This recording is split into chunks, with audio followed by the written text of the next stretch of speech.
She never thought the moment she stepped into the park would become the moment her world unraveled, two officers yanking her from the marble basin as if she were nothing more than a common trespasser. Her badge, once a shield of authority, slipped through trembling fingers as laughter and whispered judgments rippled around her. Drenched in icy water and disbelief, she felt the weight of every accusing stare, the fury of injustice burning her skin. Each second stretched into an eternity of shame, and in that cruel glare she saw not a protector of truth, but a living scapegoat. They didn't see her training, her oath, or the secrets she carried. They saw only the color of her skin and a crime they assumed she'd committed. In that humiliation, something inside her cracked and ignited, a fierce promise that those who shattered her dignity would soon face their own reckoning. Watch until the end to see how this incredible story unfolds, and let us know what time you're watching today.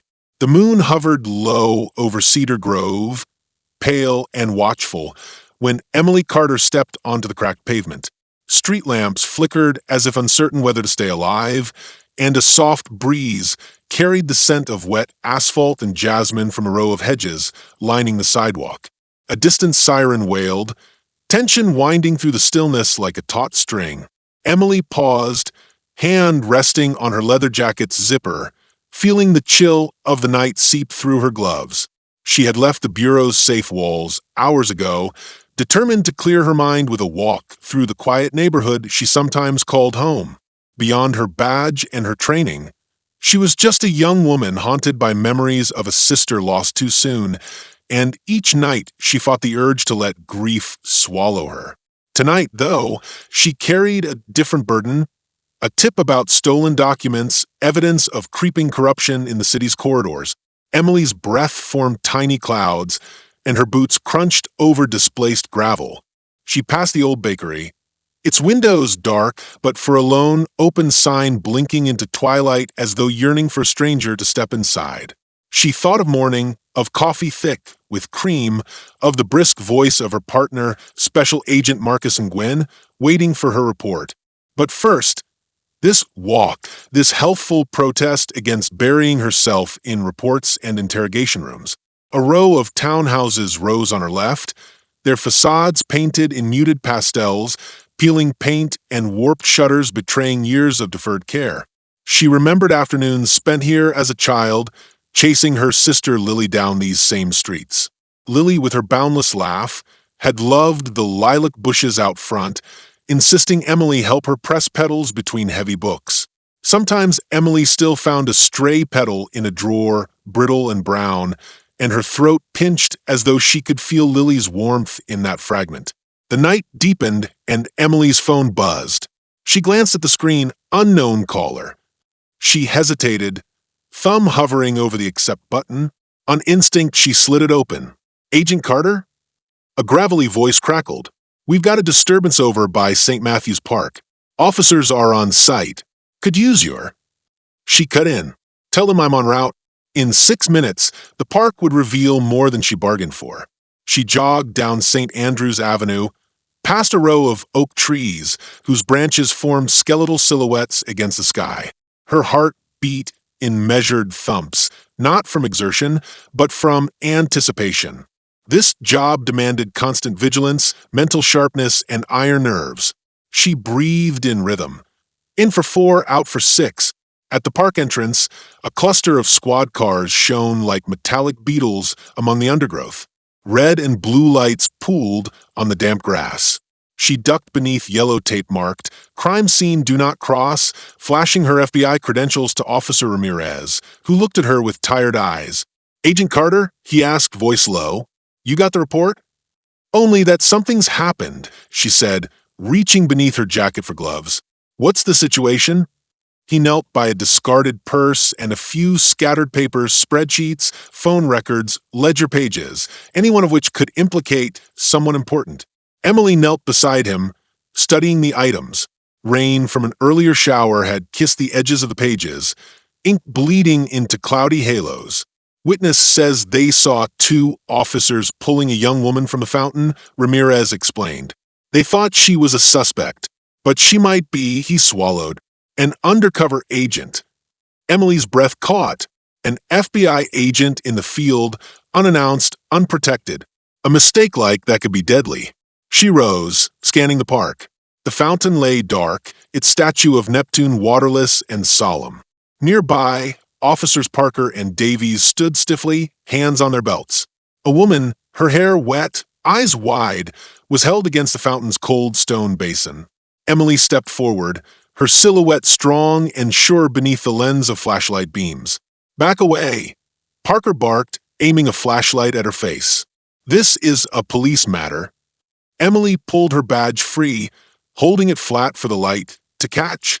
"FBI, Agent Carter. I'm here to assist. Stand down." Parker's jaw clenched. Davies glanced from his partner to Emily, uncertainty flickering in his eyes. "We got reports of a disturbance, a possible break-in. We thought she was the suspect." Emily advanced another step. "Show me the evidence." Parker snapped a photograph from his pocket phone, a grainy image of a broken window at a nearby community center. "We got a pager sheet on a teenager who busted in. Looked like her." She tilted her head, assessing. The woman's trembling form, damp hair plastered to narrow shoulders, didn't scream teenager. Her posture was too erect, her gaze too steady. Emily noticed a badge clipped to the woman's belt beneath her blazer. She moved closer, voice soft but ironclad. "Unhand her," Emily said to both cops. Davies' hand hovered near his baton. Parker's finger hovered on his holster. Emily's pulse thrummed louder. She couldn't let this escalate. "You heard the lady," she said. "Back up." A breath passed between Parker and Davies, years of muscle memory warred with protocol. Finally, Parker loosened his grip on the woman's arm. Davies stepped back, gun still holstered but cursorily checked. Emily crouched beside the woman, gently smoothing back wet strands of hair. "Agent Carter," she said, an identity firm. "Can you stand?" The woman blinked once, then twice, as though waking from haze. Her eyes, dark and intelligent, found Emily's. "I'm Agent Harper," she said, voice low but sure. "FBI counterintelligence." Emily's chest tightened. The last thing she expected was a colleague on the wrong end of a baton, soaked in water, suspicion in her eyes. "Are you hurt?" Harper nodded, tucking the glasses perched on her cheek into her pocket. "I'm fine, but they almost cuffed me." Emily glanced at Parker, who cleared his throat. "Misunderstanding," he mumbled. "We'll start by apologizing," Emily said. Her calm command brooked no argument. Parker's face flushed and he muttered, "I'm sorry, ma'am." Emily stood and offered Harper her hand. Harper took it, rising to her full height, tall, lean, unbowed. Emily shelved her anger. Right now, they needed focus. "Tell me what happened," Emily said. Harper recounted a stakeout gone wrong, surveillance of a front for an organized ring funneling stolen artifacts overseas. She slipped away from the team to check something, stumbled through a side door that turned out to be unlocked, then surprised a small group inside.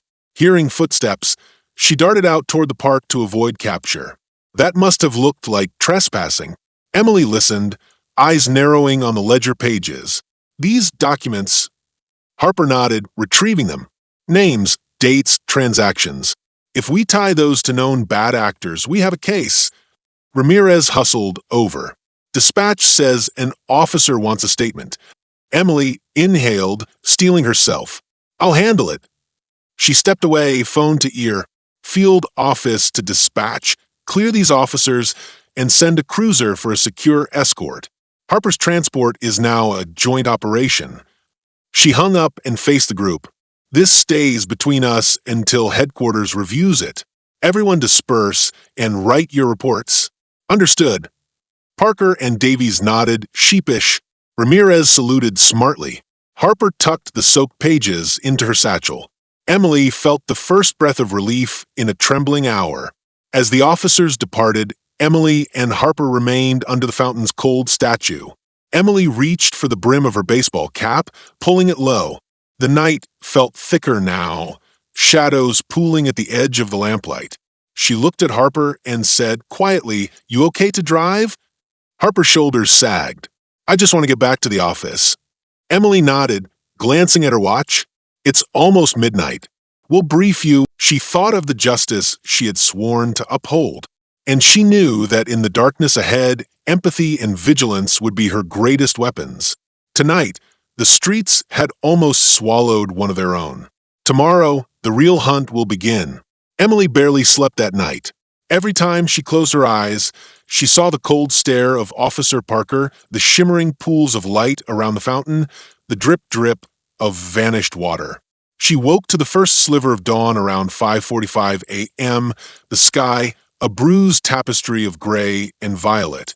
Her apartment was quiet, save for the soft hum of the refrigerator and the distant rumble of traffic waking the city. She poured coffee into a chipped mug, too strong and too black, and sat on the edge of her bed, clutching it as though it might anchor her to something solid. By 7, she was at the bureau's front door. The lobby's marble floor gleamed. Sunlight filtered through tall windows, scattering prisms of light around her. She nodded to the uniformed guard and took the elevator up to the 3rd floor, where glass walls revealed agents moving in hushed clusters, their faces lined with seriousness.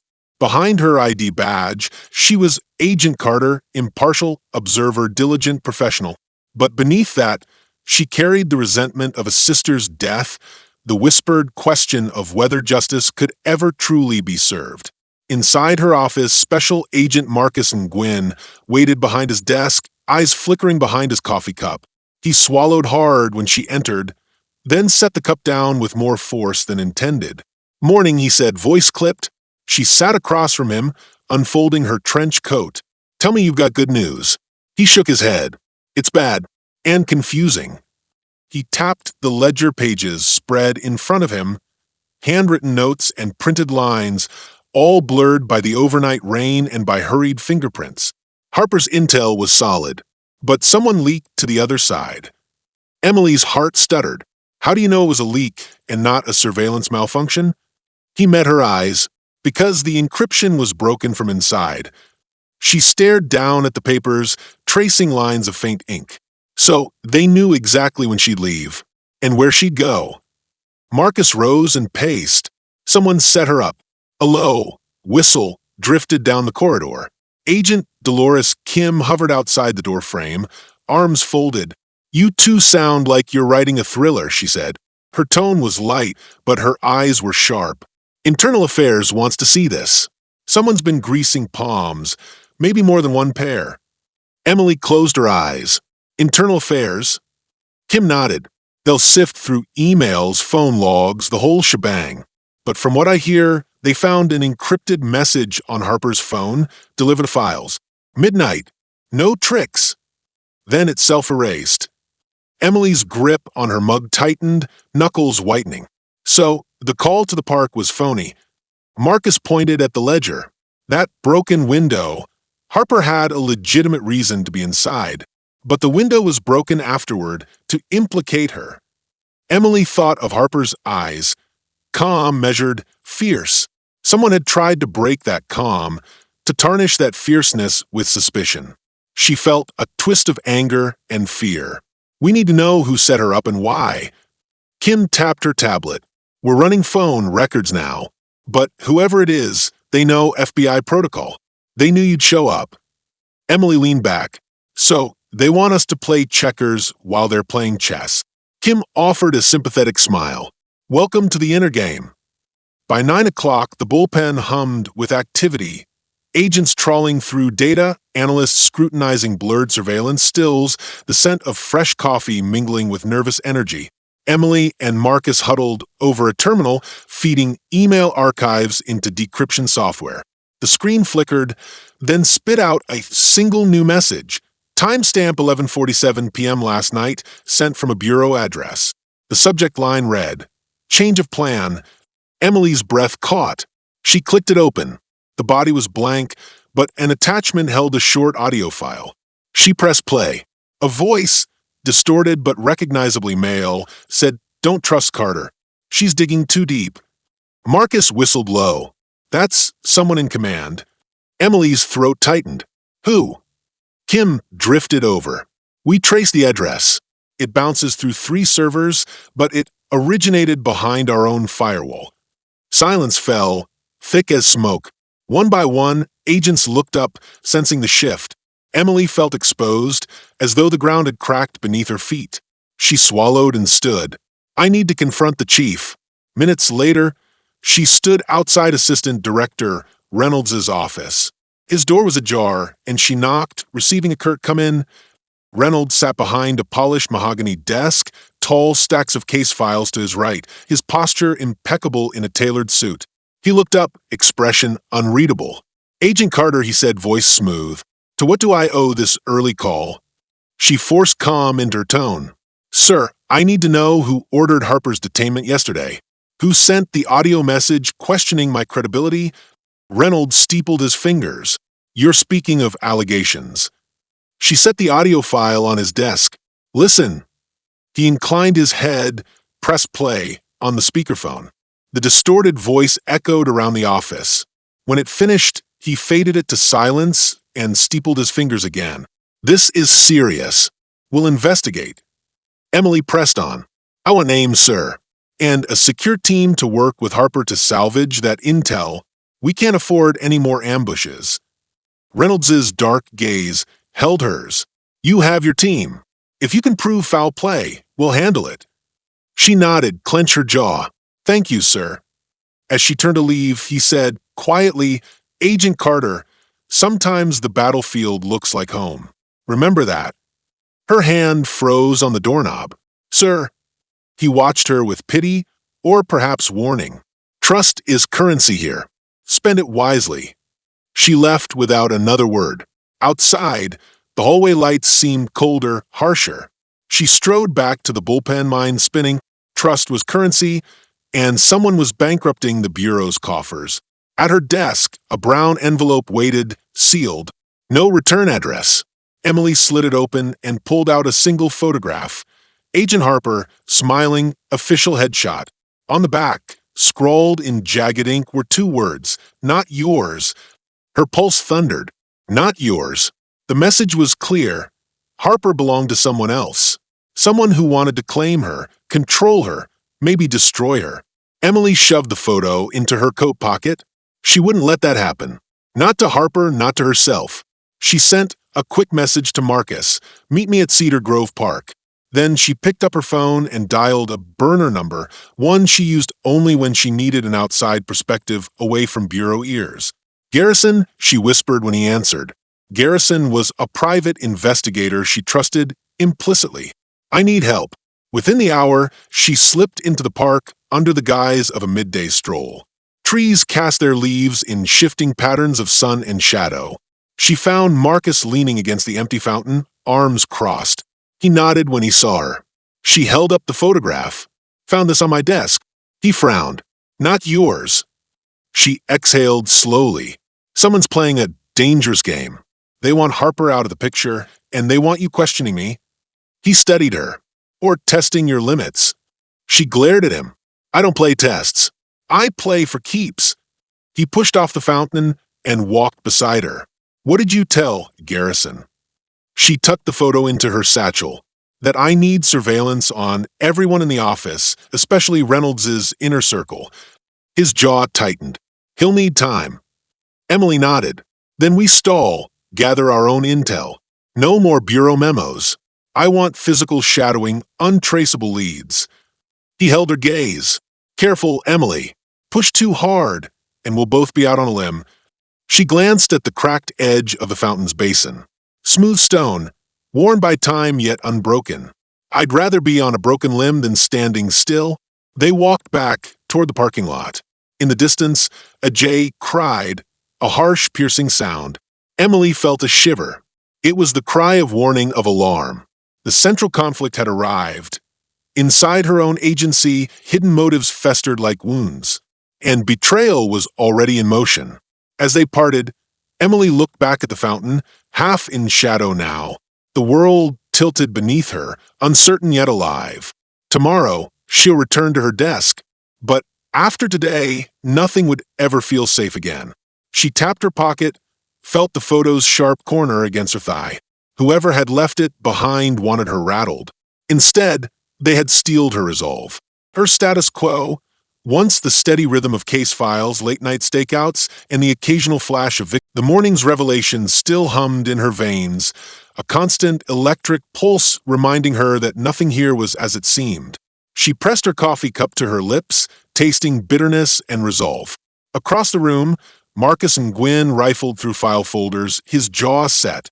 He caught a gaze and gave the slightest nod. They had work to do. She turned to her computer, but her mind drifted back to the photograph, the cold certainty of those words, not yours. How many agents here looked at Harper as their own? How many coveted her brilliance, her dogged intuition? Emily's breath tightened. She knew ambition could be as lethal as a loaded weapon. Dolores Kim slipped through the rows of desks, hands full of reports. "Emily," she said softly, lowering a stack beside her, "I've cross-checked Harper's badge logs. She didn't leave headquarters until 5 minutes before that call came in." She tapped the top sheet. "Means someone spoofed her credentials." Emily studied the sheets. Internal or external with enough know-how. Either way, the leak's closer than we thought. She pushed back her chair and stood. "I'm heading to the archives. I want hard copies of every dispatch involving Harper for the past 3 weeks." Marcus rose too. "I'll come with you. Dolores can hold down the fort." He turned and directed Kim with a curt, "Stand by for questions." Then he fell into step beside Emily. In the narrow stacks of the archive room, dust motes danced in beams of afternoon sun. Emily retrieved boxes labeled Operations Carter, Harper, and Gwyn and began rifling through manila folders. Marcus worked the adjacent table. The air smelled of old paper and sweat, tangible evidence of every case ever forgotten or solved. Emily paused on a folder stamped Confidential Counterintelligence. Inside, she found a note in Harper's handwriting. "Meet with source, 23/4/2000 hours, St. Julia's Church." Marcus looked over her shoulder. Harper never mentioned this. He said, Emily snapped the folder shut. "She's been working a side channel. Could be legitimate, or could be the wedge they used to manipulate her." She rose, voice low. "We need to find out whom she met that night." Marcus nodded. "Digital forensics will pull call data, but physical presence, we need eyewitnesses. Let's check security footage from the church and nearby cafes." They emerged back into the bullpen, urgency tightening their steps. Dolores handed them printouts from the church's security system and footage request logs. Emily scanned the times. 1950 to 2110, 2 hours of grainy video. She and Marcus retreated to a conference room. On the screen, a figure in a dark jacket approached the church steps, hood drawn low. Harper's lank hair was unmistakable as she greeted someone under the orange glow of a street lamp. The other person stayed in shadow. Emily paused the video. "Zoom in," she ordered. Marcus clicked controls. The stranger's profile sharpened. High cheekbones, a firm jaw, and a faded scar on his temple. He handed Harper something, a small envelope. Harper slipped it into her pocket and left. Emily's pulse pounded. "Who is he?" Marcus shrugged.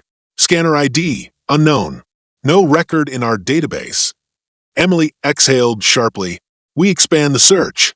Check city CCTV, buses, ATMs, building lobbies." She tapped a finger on the glass table. "And run a facial recognition sweep with an external database." Marcus looked uneasy. "That's a hack of personal privacy protocols. We need a warrant." Emily met his eyes. "By the time we get one, the trail will be cold. You know what this is? War. Protocols out the window." He hesitated, then nodded. "Do it." They worked through stale coffee and fading sunlight, images flickering against their furrowed brows. At last, a hit. The man's face popped up at a city hospital entrance 2 nights earlier. Name Richard Rick Bastian. Former Marine interrogator, discharged for unauthorized operations. Known to disappear for days. Emily's lips parted. Bastian runs deep networks. He's either playing both sides or working for the highest bidder. Marcus leaned back. Does Harper trust him? Emily shook her head. Or she trusted him once. Now, he might hold a piece of her worth. She glanced at the clock. Dusk was already pooling outside. We need to question her. They found Harper in a conference room rehearsing a briefing. Her eyes were rimmed, tired, but unwavering as Emily and Marcus entered. "Agent Harper," Emily began, voice steady. "We have a name, Rick Bastian." Harper stiffened. She inhaled and nodded. "I expected you'd find him." Emily raised an eyebrow. "Then why didn't you tell me?" Harper's shoulders sagged. "I wanted to protect you. Bastian's network is venomous. Once he finds out you're onto him, he'll come after you." Emily's gaze hardened. "We work as a team. If you hide things, you endanger all of us." Harper's nostrils flared. "I had no choice. Bastian's leverage is deep. He arranged my sister's medical care when our parents died. He's the only family I have." Silence fell. Emily absorbed the revelation. Harper's loyalty was personal, tangled with blood and debt. She exhaled slowly. "You should have told me." Harper's eyes glistened. "I thought I could manage it." She looked away. "But they're demanding those files. If I don't deliver, they'll destroy everything I've built." Marcus folded his arms. "Destroy how?" Harper's voice trembled. "My credibility, my career. Maybe worse. Bastian isn't someone you cross." Emily's chest tightened with empathy. She placed a hand on Harper's arm. "You're not alone. We'll bring him down." Harper met her eyes, a flicker of hope igniting. "Thank you." As night settled, the office emptied around them.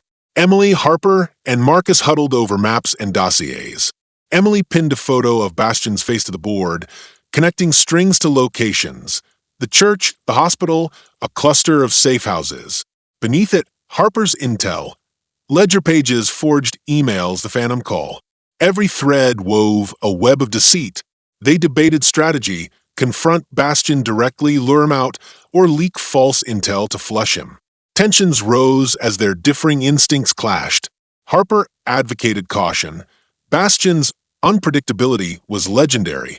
Marcus pushed for aggressive surveillance, reasoning that only pressure would crack his defenses. Emily weighed both perspectives, torn between the empathy she felt for Harper's fear and the urgency of Marcus's drive. Finally, she spoke, voice calm but firm. "We do both. I'll meet Bastian undercover on my own terms. Marcus, you shadow me at a distance. Harper, you coordinate from here, relay intel in real time. We will move tonight." Harper swallowed. "Tonight." Emily nodded. "We strike before the Bureau's leak notices. We control the narrative." Marcus exhaled. "Risky." Emily met his gaze. "Trust me." Harper placed a hand over Marcus's. "I trust her." He looked between them, uncertainty flickering to resolve. "All right." They prepared. Emily changed into civilian clothes, dark jeans, a fitted leather jacket, boots laced tight. She tucked a concealed microphone beneath her collar. Harper loaded travel routes into her phone for tracking. Marcus checked his watch, adjusted a small camera on his wrist like a digital timepiece. At midnight, Emily slipped out through a back stairwell and melted into the city's veins. The night air was cool, alive with echoes of distant horns and laughter. She met Bastian's contact point at a desolate subway exit. Under the flickering neon sign, she waited. Her heart thumped, each beat measured, each breath precise. Moments later, a figure emerged, Rick Bastian, scar glinting under the light. He approached, hand in pocket. Emily squared her shoulders. "Agent Carter," he said, voice low, "you're courageous or foolish to come alone." Emily tucked a strand of hair behind her ear. "I'm here for answers." He studied her. "Years ago, you wouldn't have dared stare down a man like me." She forced a small smile. "I've grown." He chuckled, eyes cold. "We'll see." He motioned to a nearby cafe, its windows dark. They entered. Inside, he slid into a booth and gestured for her to do the same. Marcus lingered outside, camera ready. Harper hovered in a parked car, phone pressed her ear. Bastian leaned forward. "I know you want justice, but tell me, what will happen if you betray my interest? If you strand me with no leverage?" Emily met his gaze, unwavering. "Then you'll face the full force of the Bureau." He tapped the table. "Is that a promise or a threat?" Her pulse quickened. "Both." He smiled thinly. I like that. But know this, I have eyes everywhere. Your moves are known before you make them. Bastian clipped a passerby's shoulder to push free. Emily tackled him in the narrow alley, the sound of struggle echoing off brick walls. Harper burst in, blue lights flashing as FBI agents poured from her car. Marcus cuffed Bastian's wrists. Emily stood panting, her jacket torn at the shoulder. Bastian glared up at her, defeated yet defiant. Emily placed a hand on his shoulder. Your network's about to collapse. She looked up as Harper and Marcus joined her. And we'll make sure no one else gets caught in your web. Bastian spat blood. Do you think this changes anything? You only delayed the inevitable. Emily met his glare. The inevitable ends tonight. As agents led him away, Emily felt adrenaline ebb into exhaustion. Harper approached, eyes soft. Thank you. Emily exhaled, shoulders slumping. We did it together. Marcus draped an arm around both women. Just another night at the bureau. Emily forced a grin. Just another night. But as she watched Bastian disappear into the squad car, she knew the cost had been high. They had deepened their bonds, tempered by trust and tested by fire. And though the immediate threat was contained, Emily sensed darker tides ahead. For now, she would savor the victory. A web unraveled, a betrayal confronted, and alliances forged in the crucible of truth.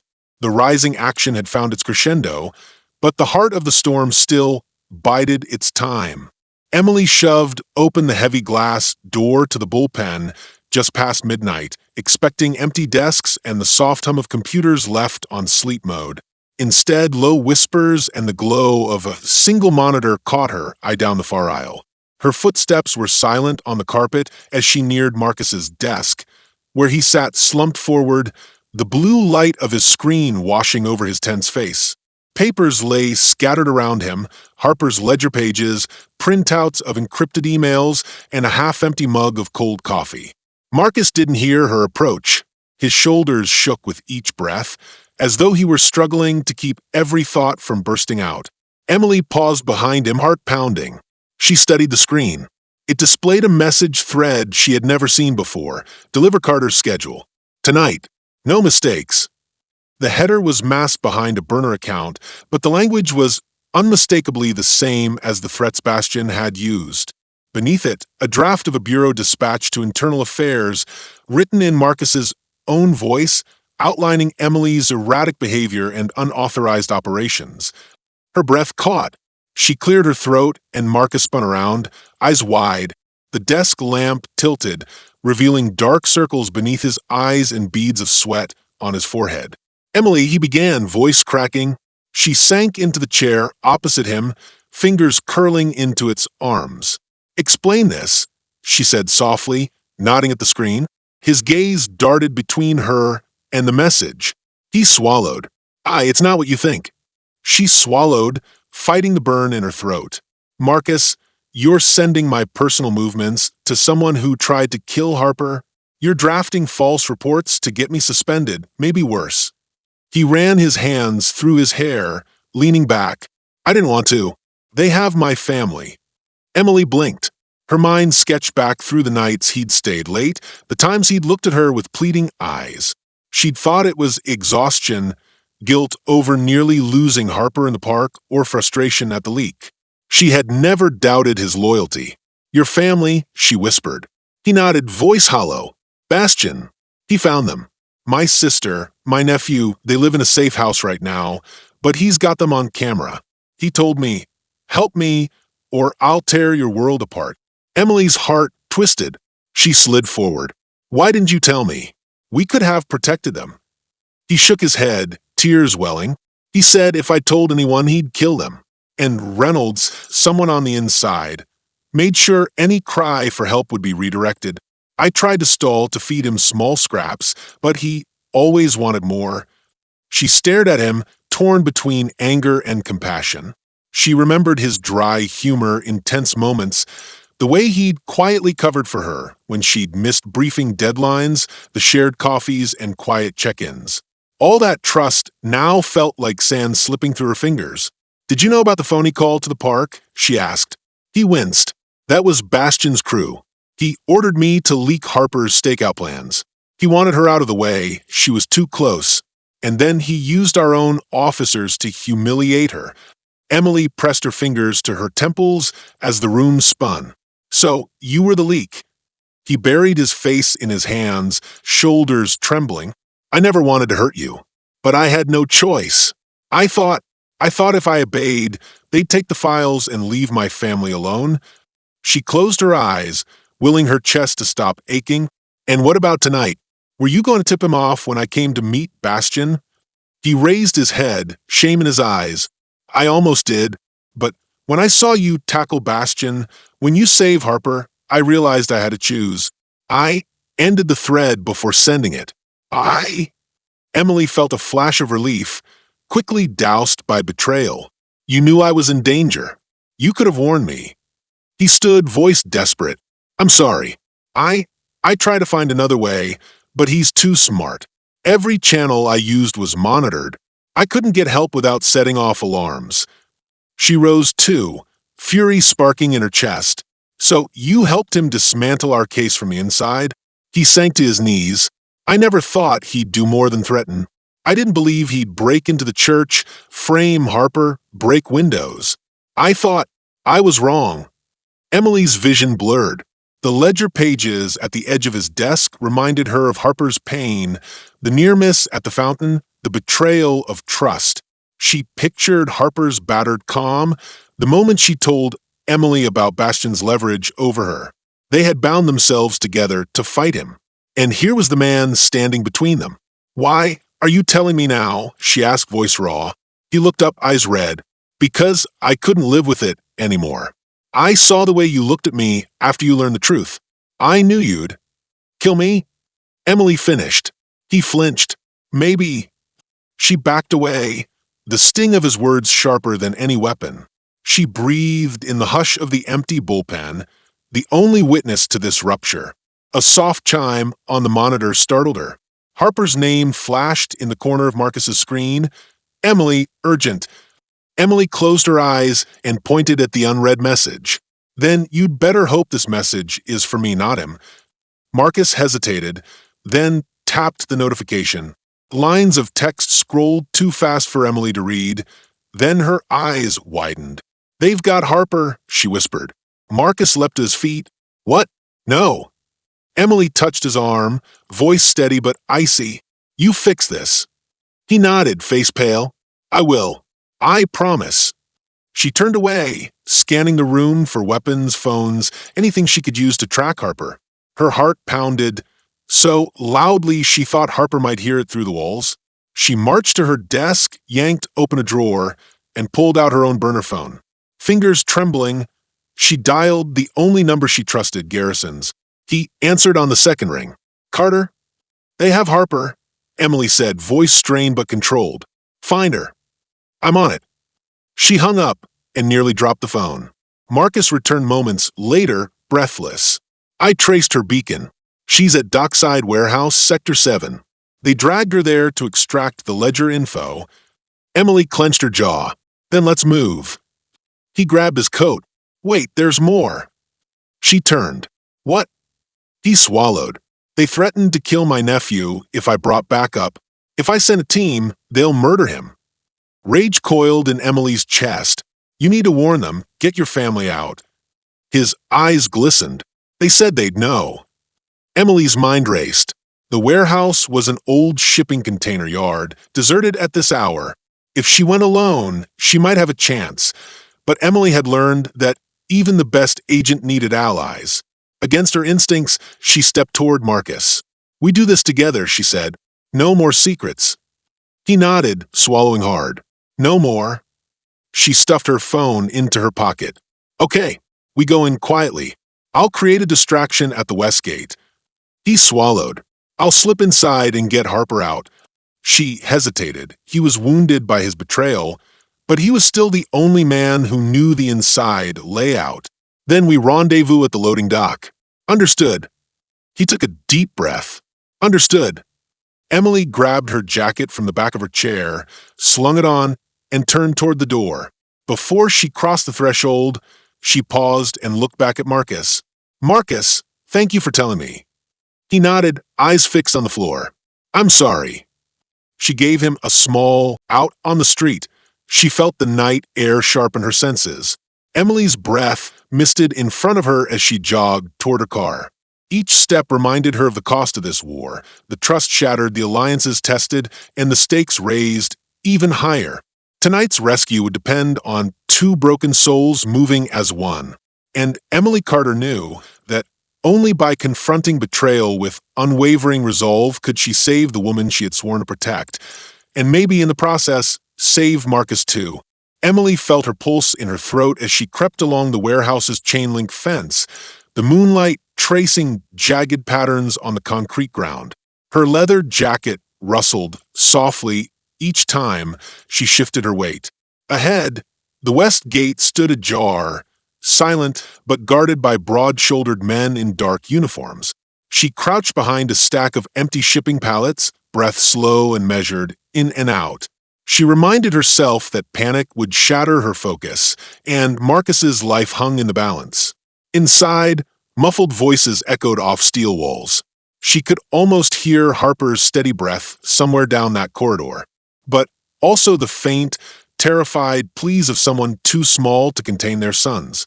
A child, Marcus's nephew. She inhaled sharply, tugging on a length of wire she'd stripped from her phone charger.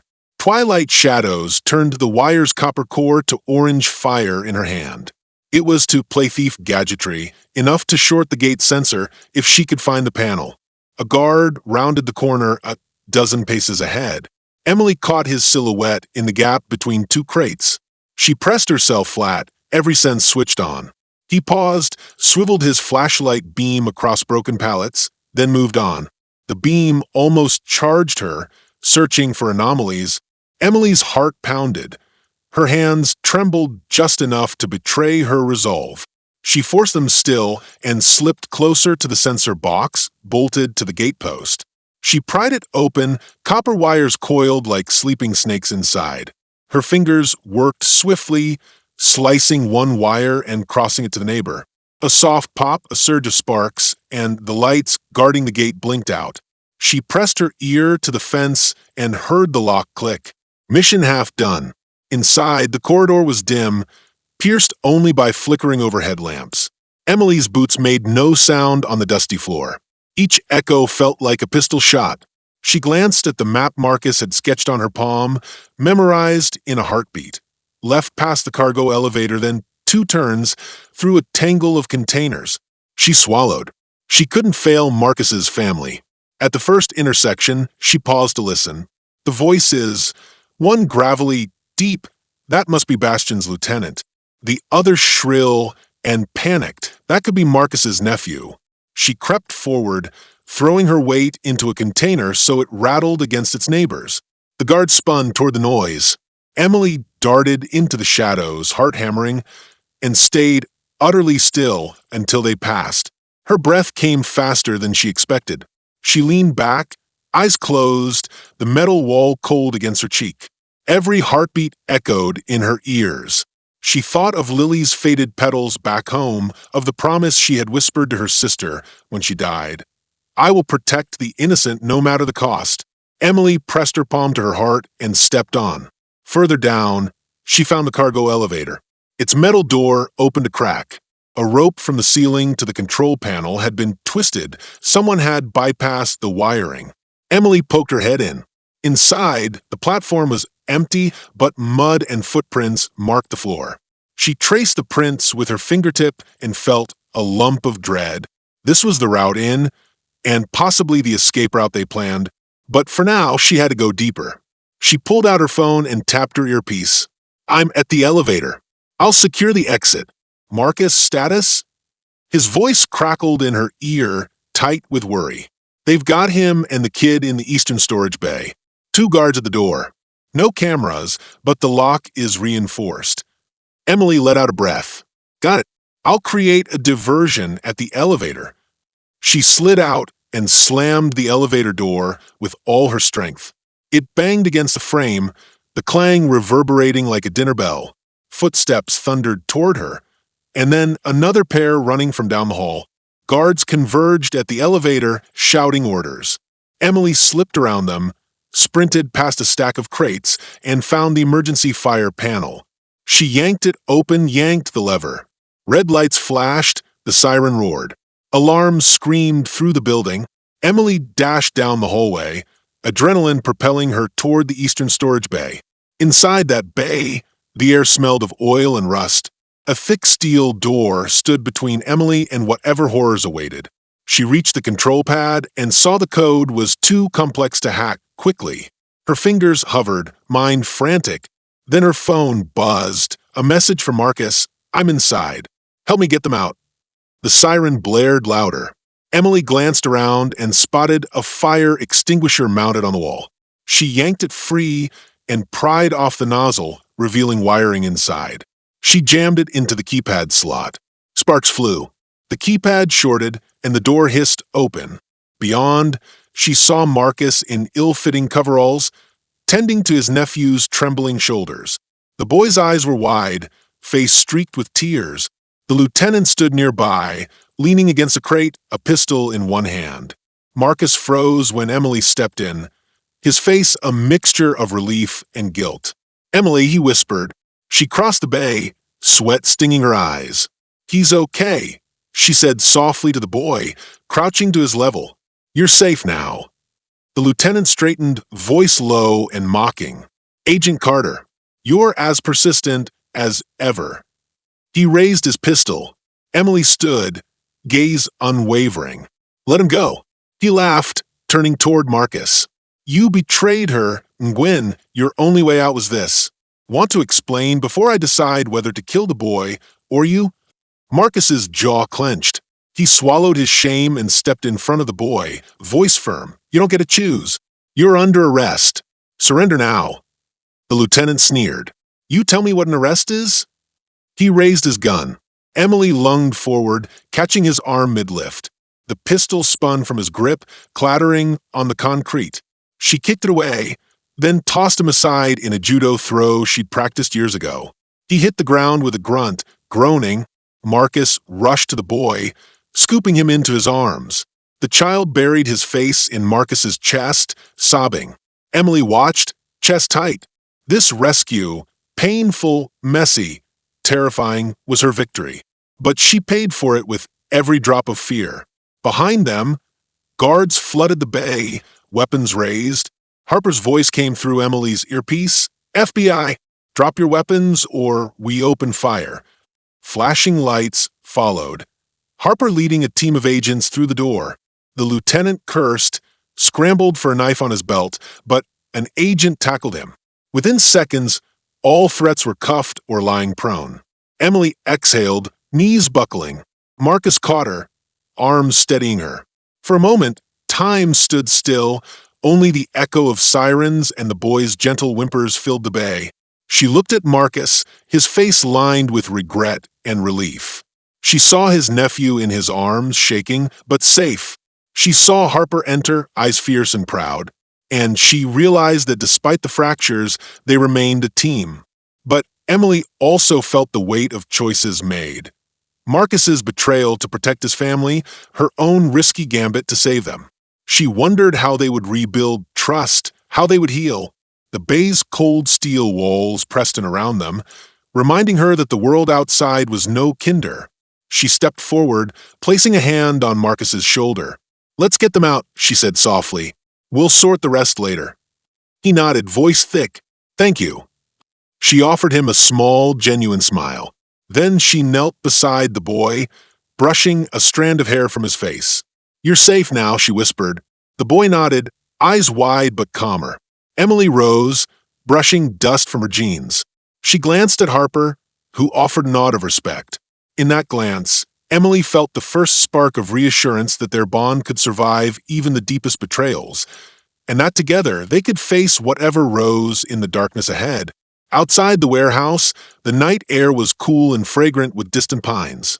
Emily watched as agents led the lieutenant and his men to awaiting squad cars. Marcus held his nephew close. Harper and Dolores gathered the ledger pages, protecting the fragile evidence of corruption. Emily inhaled deeply, steadying herself. She knew they'd paid a high price that night, trust fractured, hearts pounding, lines crossed. But in the fire of crisis, there were more battles to come, deeper betrayals, darker secrets, and moral choices that would strain every bond. But for now, she closed her eyes, whispered thanks to the moon, and prepared for the rising storm once more. Emily Carter stood at the edge of the rooftop parking deck, rain slicking her boots and chilling the air. Below her, the city spread out in a haze of lights and mist, as if waiting with bated breath. Beside her, Marcus and Gwyn and Agent Harper crept toward the chain-link fence that separated them from a narrow stairwell. In Harper's hand, the ledger pages trembled like stolen relics, silent witnesses to every crooked deal. Tonight, they would expose the man who'd pulled all the strings. They slipped inside the stairwell and descended 3 flights, the emergency lights casting long, wavering shadows. Marcus's nephew lay on a gurney in a makeshift infirmary down below, safe with bureau medics. With the child cared for, Marcus's focus sharpened. No hesitation, no second-guessing. Emily pressed her fingers to the earpiece, heart thundering. All units in position. A soft crackle. Green, Harper replied. ID team at the north entrance. Special services behind you. Emily nodded, though no one could see. She counted to 3, then pushed open the heavy door. The corridor beyond was deserted, too clean, too quiet. They moved as one, careful footsteps muffled by carpet tiles. At the far end, a pair of PA speakers crackled, Assistant Director Reynolds' voice. Agent Carter, so good of you to join me. Emily paused beneath the speaker, her pulse tightening. Marcus stepped forward. Reynolds. In the distance, a figure silhouetted against a plate glass window turned. The man who'd warned her trust was currency emerged into the hallway's pale light. His tailored suit looked immaculate, his gray hair silvered by the overhead bulbs. Emily saw the faint tremor in his hands as he folded his arms. Fascinating, isn't it? He said, voice as smooth as silk. What one man will do in the name of justice. Emily's jaw clenched. Don't pretend you believe that. You set Harper up. You threatened Marcus's family. You leaked intel to Bastion. Why? Reynolds gave a brittle laugh. Why? Because power corrupts even the purest intentions. I built this bureau to be untouchable. But I saw you, Emily, driven by grief, by a hunger for redemption. You were too valuable to ignore, too unpredictable. Harper stepped forward, voice icy. So you used Bastion as your enforcer? You pitted us against each other, all to test our loyalty? Reynolds's eyes flickered with impatience. Not a test, a demonstration. I needed to know if I could trust my agents to protect the Bureau at any cost. Marcus's face was ashen. You nearly destroyed us. Collateral, Reynolds said, shrugging. Necessary collateral. Emily's grip tightened on her holster. You'll pay for this. He lifted a perfectly manicured brow. Perhaps, but first I want you to admit that you failed me. Admit that your investigation into corruption threatened the very fabric of our organization. She stepped closer, voice low and fierce. The fabric of your organization is rotten. We've uncovered evidence of you laundering funds, manipulating investigations, and selling secrets. Harper held up the ledger. Every transaction leads back to you. Reynolds's smile froze. That ledger is forged. You know that. Emily shook her head. We corroborated it with bank records, offshore accounts, vessel manifests. Enough. He stalked toward them, hands raised. You think I'd be so careless? No, my fruits of labor are locked behind firewalls, even if you can't crack. At that moment, Marcus's nephew's voice echoed faintly over the hallway speaker. Uncle Marcus? Emily's breath caught. He's here. Medical's finishing up, Marcus said, scanning his phone. He sends his love. Reynolds's face paled for an instant. He glanced upward. Emily realized the grandson of the FBI's command structure was now a pawn in this game too. Reynolds turned back, rage flaring behind his calm mask. He strode toward the elevator. You'll need more than bravado to bring me down. Emily advanced, footfalls echoing. Then we'll use the truth. As the elevator doors slid shut behind Reynolds, Emily's radio crackled. "Team, move in." Instantly, the hallway flooded with agents, Harper's strike team, and special services, guns leveled, badges gleaming. The doors dinged open again, and Reynolds emerged, flanked by two armed men in plain clothes. "Arrest them," Emily ordered, voice steely. Reynolds's lips curled. "You don't have the authority." Harper stepped forward, breathless. "I do." She produced a signed warrant from the Department of Justice, sealed 10 minutes earlier by a judge who'd reviewed their evidence. Charges: corruption, racketeering, obstruction of justice. Reynolds's face was drained of color. His men hesitated. Emily's team advanced, securing the hallway. Reynolds raised both hands. "You're making a mistake." Emily cocked her head. "You already did." Two agents stepped between them and Reynolds, snapping on cuffs. He struggled, outrage ripping his features. Marcus moved to stand beside Emily, solemn. Even Harper's eyes glistened with a mix of triumph and pity. As they led Reynolds away, the corridor's hum returned. Footsteps, radio chatter, the soft click of handcuffs. Emily watched his shoulders slump, the man who'd once stood like a god, now walking between agents. When the crowd cleared, she exhaled, shoulders sagging. Harper caught her arm. "Are you okay?" Emily nodded. "We did it." Marcus approached, placing a hand on her back. "You did it." She shook her head. "We did it." Later, in the quiet of the bullpen, the storm passed, but its aftershocks lingered. Emily sat at her desk, the city lights glimmering through the window. Harper and Marcus stood nearby, watching as she organized the sealed evidence bags. Harper broke the silence. "What now?" Emily looked up, eyes thoughtful. "We rebuilt. We make sure the Bureau stands for what it's supposed to: truth, justice, protection of the innocent." She tapped the ledger's final page. "And we remind everyone that trust is fragile, but worth fighting for." Marcus's nephew's laughter drifted down the hallway as the boy played with a deck of FBI-branded cards in the break room. The sound was a promise, innocence restored, hope rekindled. Emily rose and stretched tired shoulders. She turned to her team. "Tomorrow we will file the last report. Then we take a day off, light coffee, sunlight, no echoes of betrayal in the air." Harper smiled. "I know a bakery in Cedar Grove. Fresh pastries this time."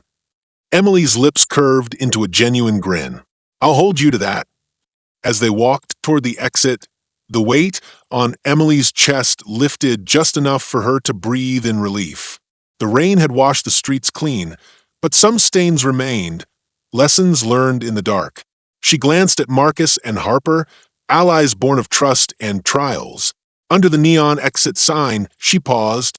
The city spread beyond, endless and alive. In her pocket, her sister Lily's pressed petal lay folded in a small envelope, a reminder that memory could be both fragile and enduring. Emily stepped into the night, the moral of their story humming in her veins. That justice demands courage, love demands vulnerability, and even in a ruined world, hope can be reclaimed, one act of truth at a time. Rain-soaked streets glimmered beneath the amber glow of street lamps as Emily Carter emerged from the Bureau's side entrance, the ledger tucked safely in her satchel. She paused for a moment, drawing in a deep breath of the cool night air, letting the steady rhythm of dripping water and distant traffic ground her. Behind her, Marcus and Gwen locked the door, his nephew's small hand slipping into his own. The boy's earlier fear had been replaced by tired relief, his eyelids heavy but happy with the news that Daddy was a hero. Emily watched them cross the lot toward the car. Harper, her first name, as she'd finally confided earlier, was Rachel, hovered at the curb, waving cheerfully. Emily waved back, the weight in her chest shifting with each tiny lift of her hand. A week ago, she might have feared any moment that their fragile alliance could shatter. Tonight, she felt something stronger, a bond forged by crisis, built on the steadiness of shared purpose. She slid into her own car and let the engine roar to life. The road home wound through quiet neighborhoods, and she took it slowly as though honoring the night's hard-won peace. Her apartment building loomed ahead, her sanctuary imperfect but familiar. Inside, the walls bore reminders of Lily, framed photos of them laughing beneath a summer sky, the dried petals she'd pressed years ago, still soft with memory. Emily sank onto her bed and stared at the ceiling. The rain pattered against the window, each drop a reminder of what had washed away. Deception, betrayal, fear. But it also whispered of renewal. She closed her eyes and let her mind wander through the moral maze they'd traversed, tasting the bitterness and something sweet like salvation. She thought first of Marcus, whose love for his family had forced him into a terrible choice. Could she forgive him? The image of his tear-streaked face in the bullpen recurred, eyes pleading for understanding even as he confessed his betrayals. In their darkest moment, he had told her of threats against his nephew, begging her not to send backup. She had hesitated, torn between duty and compassion, before insisting that no one person, no matter how precious, should endure violence unchecked. Marcus had honored that command by staying silent for days, and then by risking everything to help rescue his child. His courage had returned, not because he was unbreakable, but because love, his love, broke him open and let him stand again. Emily breathed out and let her anger dissolve into forgiveness. She had faced her own fracture when she discovered his secret messages. The betrayal had cut her, but underneath it lay his trembling heart, wounded by threats beyond his control. She understood now that trust was not a trophy you earned once, but a torch you carried through storms. Sometimes that flame flickered, but with care it could burn brighter than before. And Rachel Harper, Rachel, who had entrusted her with knowledge of Rick Bastian, who had risked humiliation in the fountain, risked everything to bring the corrupt ring to light, had shown Emily the power of vulnerability. Harper's debt to Bastian cut deeper than loyalty to any agency. When she confessed that Bastian had arranged for her sister's health care after their parents died, Emily saw how trauma could bind people into unsavory pacts. Yet Harper had broken free when the stakes became deadly to others. Her bravery, tempered by fear, had mirrored Emily's own grief over Lily. Both women carried ghosts of family lost, and both had found a way to honor the past by protecting the living.